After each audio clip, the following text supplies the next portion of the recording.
ચોમાસુ સિઝનની શરૂઆતથી જ મેઘરાજાનો તોફાની મૂડ જોવા મળી રહ્યો છે, જેમાં મેઘરાજા જ્યાં વરસે ત્યાં જળ પ્રલય ન આવે ત્યાં સુધી રોકાતા નથી. જોકે શરૂઆતથી જ તોફાની બેટિંગ કરી રહેલા મેઘરાજે છેલ્લા કેટલાક દિવસથી વિરામ લીધો હતો, ત્યારે ફરી મેઘાની તોફાની બેટિંગ જોવા મળી છે, જેમાં અલગ અલગ જિલ્લાઓ જે છે તેમાં મેઘાએ ઉત્તર ગુજરાતને ખાસ કરીને ગમરોળ્યું છે. શ્રાવણમાં શિકાર, ઉત્તરમાં આસમાની આફત, મેઘાની અણનમ બેટિંગ, જ્યાં વરસે ત્યાં જળપ્રલય. આ સિઝનમાં મેઘરાજાના આકરા તેવર જોવા મળી રહ્યા છે. શરૂઆતથી જ તોફાની બેટિંગ કરી રહેલા મેઘરાજાએ છેલ્લા કેટલાક દિવસથી વિરામ લીધો હતો. જો કે ગત રાતથી જ મેઘરાજાએ દેખા દીધી છે. વરસાદનો ત્રીજો રાઉન્ડ શરૂ થતાં જ ગુજરાતમાં વરસાદી માહોલ જામ્યો છે. અમદાવાદ તેમજ ઉત્તર ગુજરાતના કેટલાક વિસ્તારો સહિત અનેક જિલ્લાઓમાં મેઘમહેર જોવા મળી છે. અરવલ્લીમાં મેઘ તાંડવ થતા સ્થળ ત્યાં જળ જેવી સ્થિતિ સર્જાઈ છે. ભારે વરસાદને પગલે જનજીવન અસ્તવ્યસ્ત બન્યું છે. શ્રાવણની શરૂઆતમાં જ ઉત્તર ગુજરાત પર મેઘરાજા મહેરબાન થયા છે. બનાસકાંઠા, પાટણ, અરવલ્લી અને મહેસાણામાં મોડી રાતથી શરૂ થયેલો વરસાદ અવિરત ઇનિંગ રમી રહ્યો છે. 7 ઇંચથી વધુ વરસાદમાં બનાસકાંઠાનું વડગામ પાણી થઈ ગયું છે, તો 4 ઇંચ વરસાદમાં મોડાસા જળબંબાકાર થઈ ગયું છે. રહેણાંક વિસ્તારોમાં પાણી ભરાતા લોકોને હાલાકી પડી રહી છે. તો આ તરફ પાટણ શહેર અને જિલ્લો પણ પાણીને હવાલે છે. સિદ્ધપુર અને પાટણ હાઈવે પર પાણી હિલોળા મારી રહ્યા છે. પાલનપુર અમદાવાદ હાઈવે પર પાણી ફરી વળ્યા છે. સમગ્ર પાટણ જિલ્લામાં સાર્વત્રિક વરસાદની નોંધ થઈ છે. તમામ 9 તાલુકાઓમાં વરસાદ પડ્યો છે. શહેરમાં ભારે વરસાદ પડતા જ પાલિકા તંત્રના દાવાઓની પોલ ખોલી નાખી છે. શહેરના અનેક વિસ્તારોમાં પાણી ભરાવાની સ્થિતિ સર્જાઈ છે, જેના કારણે વાહન ચાલકો અને રાહદારીઓ મુશ્કેલીમાં મુકાયા છે. ખાસ કરીને બસ સ્ટેન્ડ, આનંદ સરોવર, પારેવા સર્કલ અને ટેલિફોન એક્સચેન્જ રોડ જેવા વિસ્તારોમાં પાણી ભરાઈ જવા પામ્યા હતા. વરસાદી પાણી ભરાઈ જતા નગરપાલિકાનો પ્રી મોન્સૂન પ્લાન ધોવાઈ જવા પામ્યો હતો. સિદ્ધપુરમાં પણ ભારે વરસાદ બાદ દશાવડા ગામનું તળાવ ઓવરફ્લો થયું, જેના કારણે દશાવડાથી ધનવાડાને જોડતા માર્ગ પર પાણી ફરી વળ્યા. ખારો વહોના પાણી કોલેડા વદાણી કોઝવે પર વહેતા થતા અનેક ગામના સંપર્ક તૂટી ગયા. સિદ્ધપુરમાં ધોધમાર વરસાદથી અનેક નીચાણવાળા વિસ્તારોમાં પાણી ભરાઈ ગયા છે. કેબિનેટ મંત્રી બલવંતસિંહ રાજપૂત તાત્કાલિક તાલુકાના ખડિયાસણ ગામ અને મેત્રાણા ગામ ખાતે ઉમરદશી નદી ઓવરફ્લો થવાથી ગામની મુલાકાત લીધી હતી. આસપાસના પાણી ભરાયેલા વિસ્તારોનું સ્થાનિક અધિકારીઓની હાજરીમાં નિરીક્ષણ કર્યું હતું. તેમણે રાહત અને બચાવ કામગીરી ઝડપથી હાથ ધરવા માટે જવાબદાર અધિકારીઓને જરૂરી સૂચનાઓ આપી હતી. સ્થાનિક લોકોની સલામતી સુનિશ્ચિત કરવા માટે સમગ્ર ટીમ સતત સંપર્કમાં રહીને કામગીરી કરી રહી છે. અસરગ્રસ્ત વિસ્તારોમાં ત્વરિત સહાય પહોંચાડવાની કામગીરી ચાલુ છે.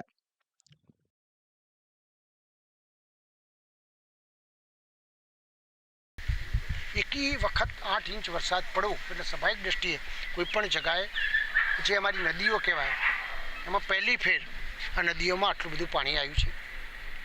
ગામડામાં પણ ઘણી બધી જગાએ પરિસ્થિતિ એવી થઈ કે મેતા અને વડગામ બાજુ પણ પુષ્કળ વરસાદના કારણે તોથી પણ હમણાં આ બધા ગામડાઓમાં મમવાડા થઈને આ બધા ગામડાઓમાં પાણી આવ્યું.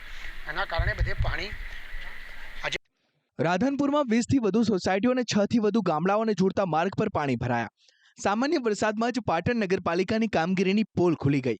ઠેર ઠેર ભૂવા અને ખાડા પડ્યા, જેમાં વાહનો ફસાવા લાગ્યા. ક્યાંક કાર તો ક્યાંક ટ્રક ફસાઈ ગઈ. અંબાજી નીડિયા નજીક પણ સોસાયટીઓ બહાર વરસાદના પાણી ફરી વળ્યા. 5થી વધુ સોસાયટીઓમાં રહેનારા લોકોના ઘર અને દુકાનો બહાર વરસાદના પાણી ભરાતા સ્થાનિકોને હેરાનગતિ વેઠવી પડી.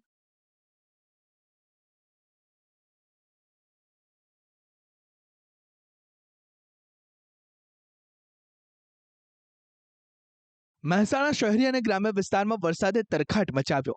સતલાસણાના ધરોઈથી હડોલ જતા પાળામાં ટ્રેક્ટર ટ્રોલી સાથે તણાવા લાગ્યું.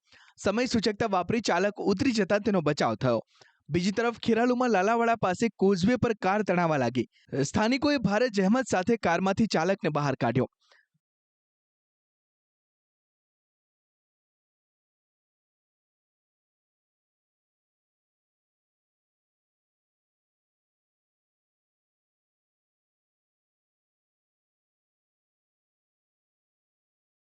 ધોધમાર વરસાદ પડતા વિસનગરમાં ચારેકોર પાણી જ પાણી જોવા મળ્યા. એપીએમસી બહાર આવેલી દુકાનોમાં વરસાદના પાણી ફરી વળ્યા. રસ્તાઓ પર જાણે નદીઓ વહેતી હોય તેવા દ્રશ્યો જોવા મળ્યા. દુકાનદારોને દુકાનમાંથી પાણી ઉલેચવા પડ્યા.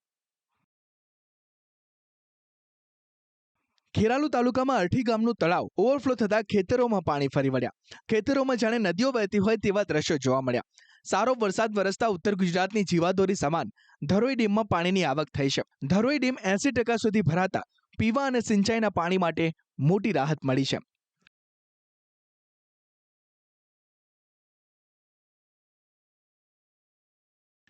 અરવલ્લીમાં પણ ગ્રામ્ય પંથકોમાં ભારે વરસાદ વરસ્યો છે.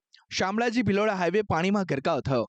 સારો વરસાદ રહેતા ભિલોડા પાસેનો સુનસર ધોધ જીવંત થયો. ધરતી માતા પાસેનો ધોધ નિહાળવા સહેલાણીઓ ઉમટ્યા.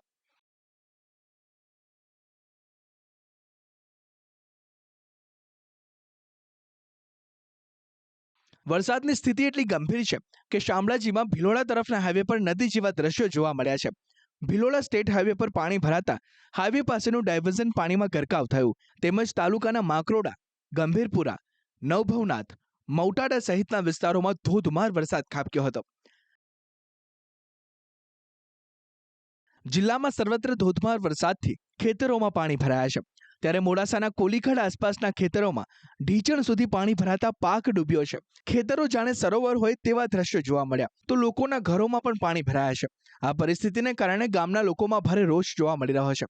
આસપાસના ખેતરો પણ પાણીથી ભરાઈ ગયા છે. પશુપાલકોના પશુઓ પણ પાણીમાં ફસાયા છે. વહીવટી તંત્ર તરફથી હજુ સુધી કોઈ રાહત કાર્ય શરૂ કરવામાં નથી આવ્યું, જેના કારણે ગ્રામજનોની મુશ્કેલીઓ વધી રહી છે.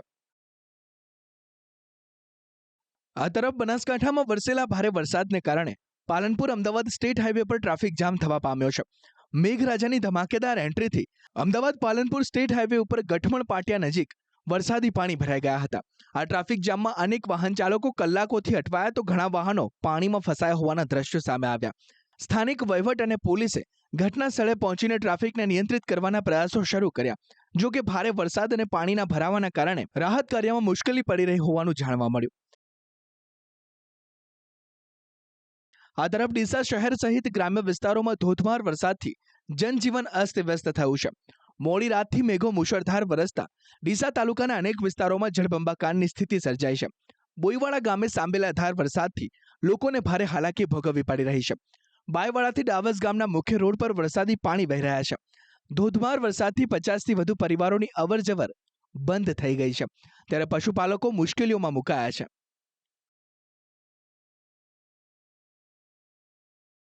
અમારા ડાવસથી બાઈવાડા જે જોડતો રસ્તો છે એ 1 થી 2 ઇંચ વરસાદ થાય ને તો આ રસ્તો બંધ થઈ જાય છે.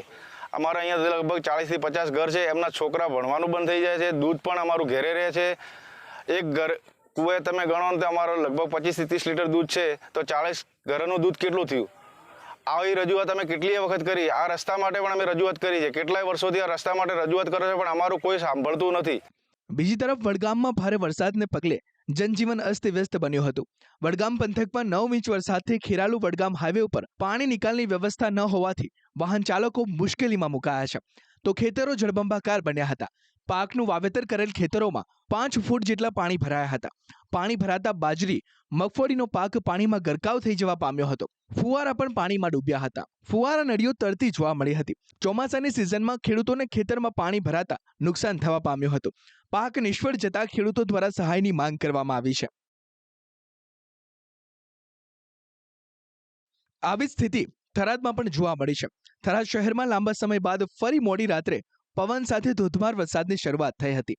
શહેરના ધાનેરા 3 રસ્તા, Sundernagar society, Ashapura society, bus station સહિત નીચાણવાળા વિસ્તાર અને સોસાયટીઓમાં વરસાદી પાણી ભરાયા હતા, જેના કારણે સ્કૂલના બાળકો તેમજ રોજિંદા ચીજવસ્તુઓ માટે લોકોને મુશ્કેલીઓ પડી. આ અંગે સ્થાનિકોનું કહેવું છે કે છેલ્લા ઘણા વર્ષોથી સોસાયટીઓમાં વરસાદી પાણી ભરાઈ જાય છે, જેને લઈ 2 થી 3 વખત લેખિત તેમજ મૌખિક અધિકારીઓને રજૂઆત કરી છે, છતાં પાણીનો કોઈ નિકાલ આવતો નથી. સોસાયટી છે, અમારે સોસાયટી મોટી છે, 200 ઘરની વસ્તી છે, પણ કોઈ નિકાલ આવતો નથી સાહેબ. અમારે દેણું દળા દાવું હોય, બાળકોને નિશાળે મૂકવા દાવું હોય તો ખૂબ તકલીફ પડે છે. થોડો વરસાદ આવે તો તકલીફ પડે. શિવને મંદિરે દર્શન કરવા દાવું હોય તો કેમ દાવું? કોઈ ઓભળતું નથી. અમારું ધારાસભ્યને કીધું, સરપંચને કીધું, નગર પંચાયતને કીધું, પણ કોઈ ઓભળતું નથી. પણ તમને એવી માંગણી કરો કે અમારે પાણી નિકાલ કરવો એવી અમે પ્રાર્થના કરો છો. સાબરકાંઠા જિલ્લામાં અવિરત વરસાદ વરસ્યો છે. હિંમતનગર, તલોદ અને પ્રાંતિજમાં ધોધમાર વરસાદ નોંધાયો. હિંમતનગરના સર્વિસ રોડ પર પાણી ભરાવાના કારણે લોકોને મોટી હાલાકી થઈ રહી છે. ઈડર સ્ટેટ હાઈવે પર પાણી ફરી વળ્યા છે. જિલ્લાના મોટા ભાગના તળાવો છલકાયા છે. દરામલી પાસે આવેલ તળાવ ઓવરફ્લો થયું છે, તો પ્રાતિંજ તલોદના ખેતરો જળમગ્ન બન્યા છે. વધુ વરસાદની આગાહી વચ્ચે ચોમાસુ પાકને નુકસાનની ભીતિ સેવાઈ રહી છે.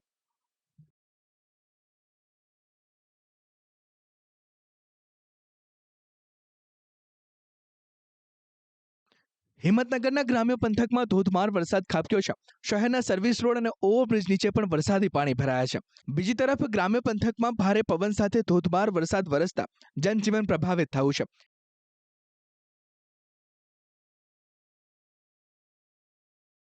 ગુજરાતમાં વ્યાપક વરસાદની પરિસ્થિતિની જાત માહિતી મેળવવા માટે મુખ્યમંત્રી ભૂપેન્દ્ર પટેલ ઓચિંતા સ્ટેટ ઇમરજન્સી કંટ્રોલ રૂમની મુલાકાતે પહોંચ્યા હતા. મુખ્યમંત્રી ભૂપેન્દ્ર પટેલે સુરેન્દ્રનગર, પાટણ, અરવલ્લી, અમદાવાદ, મહેસાણા, બનાસકાંઠા, સાબરકાંઠા અને ખેડાના જિલ્લા કલેક્ટરો સાથે ટેલિફોનિક વાતચીત કરી હતી. જિલ્લા કલેક્ટરો પાસેથી તેમના જિલ્લામાં ભારે વરસાદને કારણે સર્જાયેલ સ્થિતિની માહિતી મેળવી હતી. મુખ્યમંત્રી ભૂપેન્દ્ર પટેલે તમામ જિલ્લા કલેક્ટરોને એલર્ટ મોડ પર રહીને વરસાદી સ્થિતિ પર સતત નજર રાખવા અને સમગ્ર વહીવટીતંત્રને સતર્ક રહી સ્ટેટ ઇમરજન્સી ઓપરેશન સેન્ટર સાથે સંપર્કમાં રહી જિલ્લાની સ્થિતિથી વાકેફ રહેવા સૂચના આપી હતી.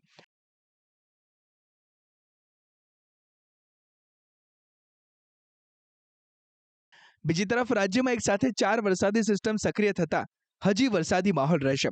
હવામાન વિભાગે પણ 7 જિલ્લામાં ભારે વરસાદનું રેડ એલર્ટ આપ્યું છે.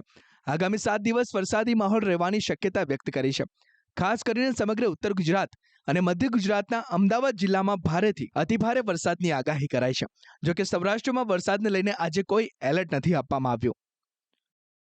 27 जुलाई और 28 जुलाई को हम heavy to very heavy isolated जगह में दिया गया है और 29 जुलाई को गुजरात रीजन में आइसोलेटेड हेवी रेनफॉल का वार्निंग दिया गया है. आज के लिए जो heavy to very heavy isolated जगह में विथ एक्सट्रीमली हेवी रेनफॉल का वार्निंग है वो डिस्ट्रिक्ट है बनासकांठा, पाटन, मेहसाना, साबरकांठा, अरावली, अहमदाबाद और महिसागर के लिए दिया गया है. इसमें रेड वार्निंग के साथ heavy to very heavy with extremely heavy rainfall इक्का दुक्का स्थानों में वार्निंग दिया गया है. આમ ગુજરાતમાં શ્રાવણની શરૂઆતમાં જ મેઘરાજાએ ધમાકેદાર બેટિંગ કરી ઉત્તર ગુજરાતને પાણી કરી નાખ્યું છે. આગાહીકારોએ પણ આગામી કેટલાક દિવસ તોફાની વરસાદની શક્યતા વ્યક્ત કરી છે, જેને જોતા લાગી રહ્યું છે કે આ વર્ષે ઓગસ્ટમાં પણ વરસાદ રેકોર્ડ તોડશે. બ્યુરો રિપોર્ટ, સંદેશ ન્યૂઝ.